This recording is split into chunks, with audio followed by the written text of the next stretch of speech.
Chers amis, bonjour. Me revoilà. J'étais... comment dire? J'accusais le coup un peu là après les élections parce que... comment dire? J'avais un petit peu trop la tête dans le guidon, comme on dit vulgairement, donc il m'a fallu... donc je rejardine, entre autres. Et puis je recommence à sortir des conneries, donc c'est que ça va pas si mal que ça.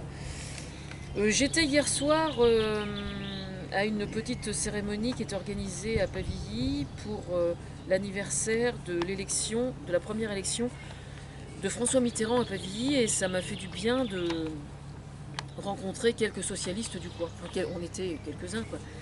Et voilà, donc des gens que je connais bien évidemment. Pas tous, mais en majorité. Bon, bref, je vais essayer de ne rien oublier. Bon, c'est un peu le boxon. Oui, ça me fait penser à l'émission de Pascal Clark, mais j'ai pas eu le temps. Sur cette vidéo, je reviendrai à un autre truc. C'est un peu le boxon dans les partis politiques aujourd'hui en France. Ce qui doit en déstabiliser pas mal, je pense. Mais on m'a fait la réflexion hier que c'était pas plus mal, tout compte fait, parce que ça permettait à chacun de se remettre un peu en question dans le rôle qu'il a joué face à un parti, qu'est-ce qu'il attend d'un parti. Et je pense que c'est un bon raisonnement, en fait. Parce que quand on parle de la mauvaise santé éventuelle des partis politiques, ça ne veut pas dire pour autant que les Français aillent si mal que ça sur le plan politique. Ça veut juste dire que les partis en question, par leur fonctionnement ou pour d'autres raisons, ne savent pas répondre à ce que les Français en attendent. Et ça, c'est interpellant pour les politiques, effectivement. Maintenant, moi qui suis de nature toujours très indépendante, je suis encartée nulle part.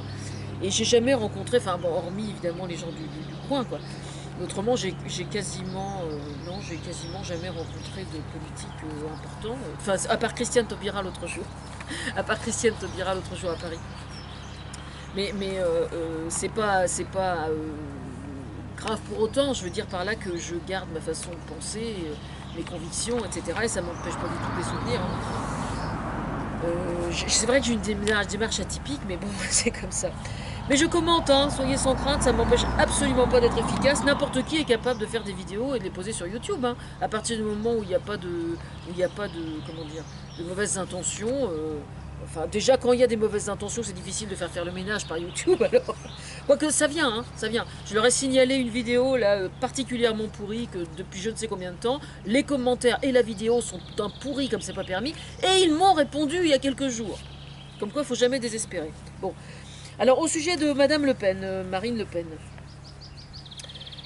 j'ai entendu ce matin que les frondeurs au sein, c'est une sorte de frondeur au sein du parti, au sein du Front National, les frondeurs qui ne se sont trouvés particulièrement blessés par au-delà du score, plus encore par l'émission de télévision et la prestation qu'elle a faite, sont menacés d'exclusion au sein du parti Front National. Alors personnellement, je trouve ça assez comique, franchement. Un parti qui s'en va être pas dissous, elle n'a pas dit dissous, elle a dit qu'elle allait le refonder ou je sais pas quoi. Donc refonder un parti qui véhicule des valeurs nauséabondes avec des racines pourries, qui se permet de remettre en cause des frondeurs au sein de ce même parti, c'est assez comique. Je dois dire que c'est assez comique. Bon bref, je les laisse se démerder entre eux, hein, qu'ils fassent leur lessive, hein, après tout. Hein, quitte à vouloir blanchir l'image du Front National vu de l'extérieur, vu la couche de merde qu'il y a dessus, je lui souhaite bien du courage. Alors je lui recommande, je sais pas, une espèce de raclette, des pelles de chantier, tiens, par exemple. Parce que là, il y a tellement de merde au-dessus du Front National que ça devient mission un peu impossible, hein, quand même. Hein. Mais oui, j'y suis pour beaucoup et j'en suis fière. Hein. Alors là, si vous ne soupçonnez pas à quel point. Alors, à ce sujet, quand même, je tiens à préciser juste que Marine Le Pen, par ce qu'elle veut faire là au sein du parti Front National, ne fait que s'inspirer très exactement de plusieurs articles que j'ai écrits sur le Front National il y a 5 ou 6 ans à peu près. Je vais essayer de les retrouver. Vous tapez mon nom et Front National à côté. J'ai tellement travaillé sur le sujet. Je dois avoir, j'en discutais hier soir, entre 50 et, je sais pas, 50 ou 70 articles ou vidéos uniquement sur le Front National, sur leur mode de communication, sur les origines du parti, sur le croisement avec la psychologie transgénérationnelle entre le père et la fille, et la rivalité à venir, nous y venons, entre la tante et la nièce.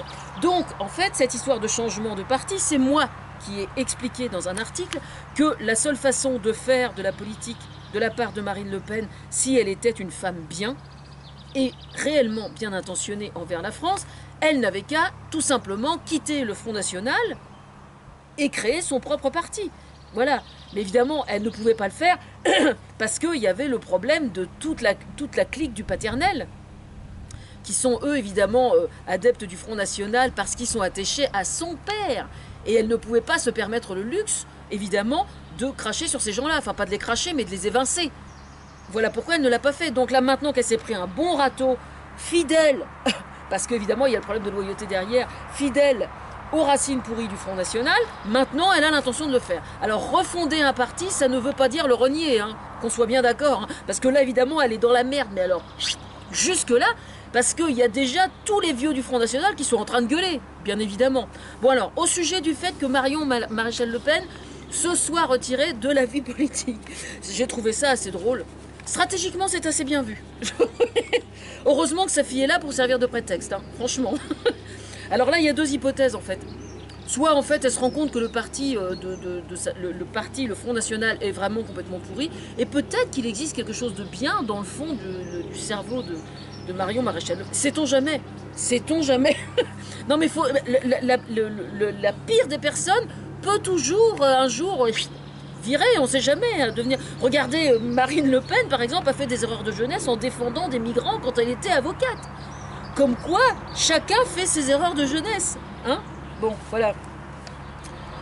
Plus terre à terre, moi je vais en faire une autre interprétation. C'est tout simplement Marine Le Pen qui lui a demandé tout simplement si c'était possible pendant quelque temps de laisser croire en fait qu'elle quittait la politique, de telle sorte que ça lui permette à Marine Le Pen, que ça lui permette de reblanchir un petit peu l'image du Front National, parce que tout le monde sait que tous les analystes, hein, tous les journalistes, absolument tout le monde s'est toujours accordé pour dire que Marion Maréchal Le Pen, quand on l'entend parler de politique, a au fond d'elle-même fonctionne avec des valeurs infiniment plus crades encore que celles de Marine Le Pen.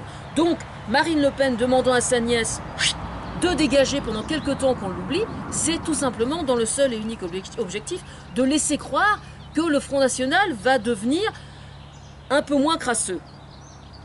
Soyez sans crainte, ça n'est que stratégique. Hein. D'ailleurs, hier, on en discutait, ça a fait rire pas mal quand même. Voilà. Oui, c'est du bidon, hein. C'est complètement bidon. Hein. Voilà. Sinon, j'ai entendu que le... Tiens, je vois un papillon très marrant, qui n'est pas courant, orange et blanc. C'est un copain d'ici, je le vois souvent. Oui, sinon j'ai entendu dire, le compagnon de Marine Le Pen hier expliquait que sa compagne était d'une inculture absolument affligeante. Alors, s'il est un point dans ce cas-là où je ressemble effectivement à Marine Le Pen, c'est peut-être ça en fait, hein, l'inculture. Voilà. Maintenant, vous avez des gens qui sont très cultivés, mais en fait ils ne savent pas trop l'utiliser. On peut être extrêmement cultivé et con comme un balai par exemple. Hein. Moi je suis moins cultivé, c'est vrai. Mais le peu de culture que j'ai, par contre, je sais l'utiliser, je pense. Voilà. Je ne sais pas comment s'appelle ce papillon, mais il est joli, avec un peu de chance devant. Non, il ne va pas passer devant quand même. Faut pas exagérer non plus. Bon, ensuite, qu'est-ce que je voulais dire au sujet de Macron, il est en train de composer son gouvernement. Et alors, évidemment, même s'il ne dit rien, il y a quand même des fuites qui gna gna gna gna.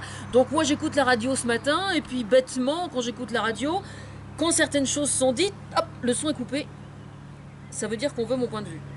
Donc je commente. Alors, Édouard Philippe, maire du Havre, qui est pressenti comme Premier ministre.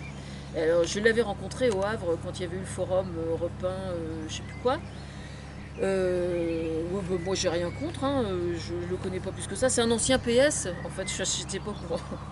Mais moi, j'ai rien contre, personnellement. De toute façon, Macron, avec moi, il va en chier, il va continuer à en chier. Hein, ça fait aucun doute. Et puis, il le sait bien. Soyez sans crainte, il le sait bien, il sait bien que je ne vais pas le rater. Bon. Sinon, j'ai entendu parler de Nicole Notat, justement, c'est pour ça qu'on m'a interpellé. Nicole Notat, qui serait pressentie, qui est l'ancienne présidente de la CFDT, qui serait pressentie comme ministre du Travail. Alors j'ai entendu ce matin que ça n'était pas apprécié par certains. Si jamais Macron a vraiment l'intention d'enrôler Nicole Notat comme ministre du Travail, eh bien je trouve ça extrêmement courageux de la part de Macron. Voilà ce que je pense. Et moi j'ai donné mon aval, maintenant ça ne veut pas dire qu'il va retenir l'idée, hein. J'ai donné mon aval et j'ai expliqué que je serais aux avant-postes pour la soutenir, elle, parce que je sais qu'elle ne lâchera pas le morceau. C'est-à-dire que si jamais elle est ministre, elle dit... Attendez, je laisse passer le truc.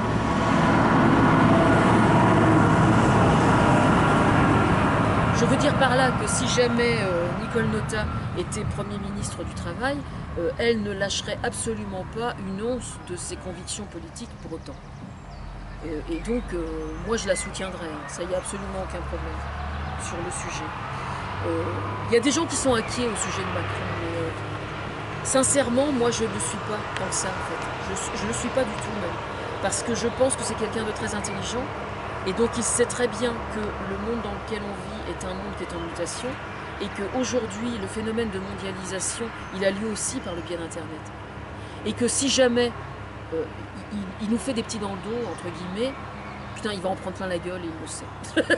Ça, je suis certaine qu'il en est parfaitement conscient. Donc, je pense que le fait d'intégrer Nicole Notat comme ministre du Travail, c'est d'une certaine façon une façon de dire « je laisse entrer le loup dans la bergerie et je sais que je vais devoir faire avec ». Et donc, j'en prends acte, j'en prends tellement acte que je considère qu'elle peut faire partie de mon gouvernement.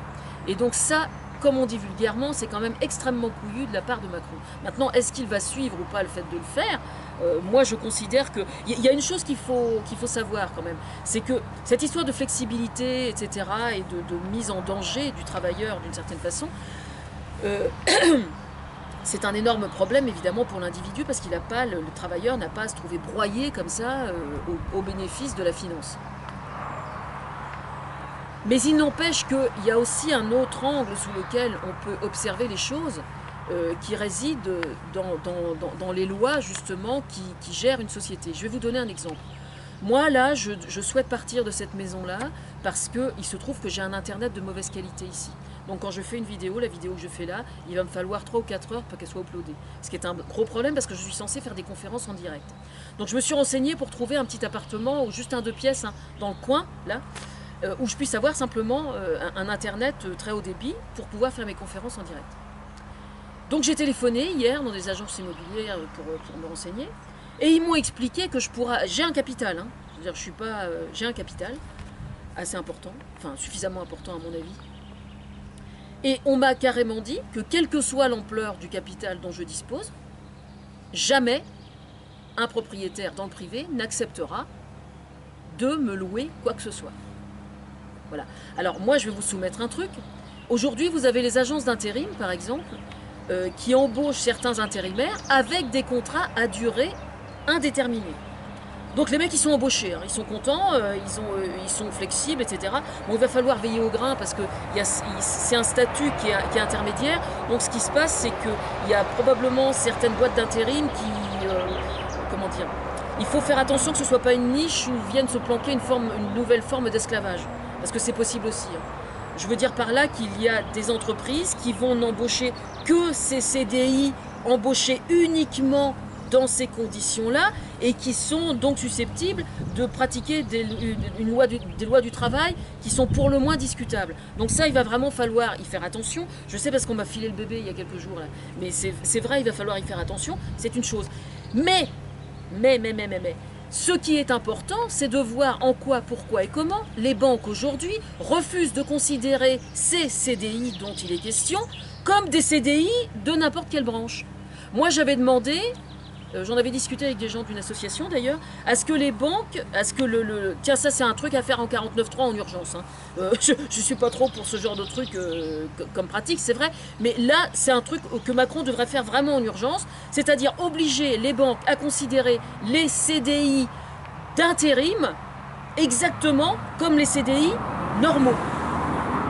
C'est-à-dire que aujourd'hui, quelqu'un qui est en CDI d'intérim, eh bien, se retrouve interdit du moindre prêt à la consommation, parce qu'on lui dit, ah bah oui, mais vous savez, un CDI d'intérim, c'est pas un CDI dans une boîte. Voilà. Alors vous allez vous pointer avec un CDI dans une boîte, un CDI classique, on va vous accorder les prêts parce que vous avez signé un CDI, alors que si ça se trouve, vous gérez votre compte comme un manche à couilles et que vous avez déjà été surendetté ou quoi que ce soit. Hein. Mais c'est CDI hors intérim, donc là, il n'y a pas de problème, on va vous accorder le crédit. Par contre, le petit jeune, enfin moi je pense à mes filles, parce qu'évidemment j'ai des filles qui ont une trentaine d'années, et puis bon, c'est comme ça, quoi. La troisième, elle est toujours en contrat, prolongé. Et en fait, c'est quelqu'un qui gère très bien son budget, mais si jamais elle veut un prêt à la consommation, eh ben, elle n'y a pas le droit. Elle n'a absolument pas le droit. Voilà. Alors son père s'est porté garant pour qu'elle ait l'appartement il y a des années, mais n'empêche que c'est absolument anormal que quelqu'un qui gère très bien son argent ne bénéficie pas d'un certificat de solvabilité de la part des banques qui vaillent vraiment pour obtenir des prêts à la consommation, pour obtenir le droit au logement, pour servir de caution. Parce que quelqu'un qui a un travail un contrat à durée indéterminée peut très bien extrêmement mal gérer son argent et ne pas payer son loyer. Donc c'est complètement con comme truc.